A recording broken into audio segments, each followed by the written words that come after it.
Mommy get 2 strokes, but it was a little bit challenging for me with my mom because I'm not working and supplying Pampers and food stuff, and wasn't an easy work for me.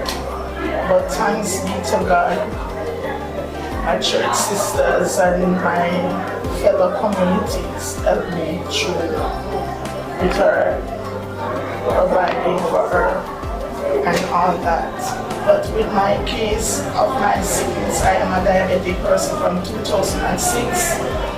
When I had my last child, I was working and I get sick, get down sick in difficulty times. Last year, November, I get down worse sick because the doctor cut off one of the toes totally. I was only having the healed, and it because of bone infection. And we were addressing it, admitted in Chest Hospital for skin graft, and my pressure went up, so the skin graft couldn't be able to go on.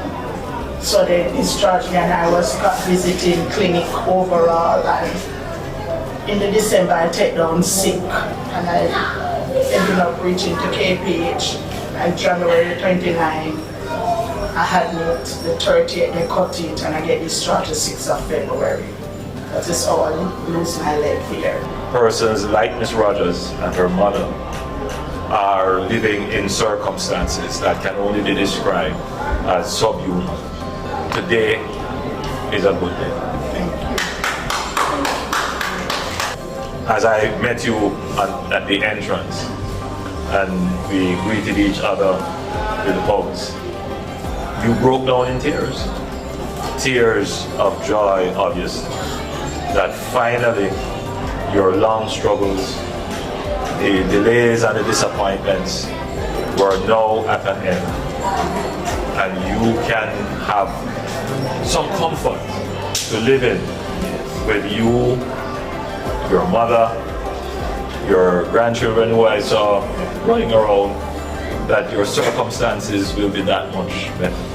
It is not going to return your leg or return your mother to full health, but at least it will give you some comfort, and it possibly will contribute to a stabilization of your health. The people of Jamaica, I'm sure, all of us who are taxpayers, would agree that you are a deserving beneficiary and that their tax dollars is being put to good use. You are truly a deserving beneficiary. Right? And I am very happy to be able to hand over to your host.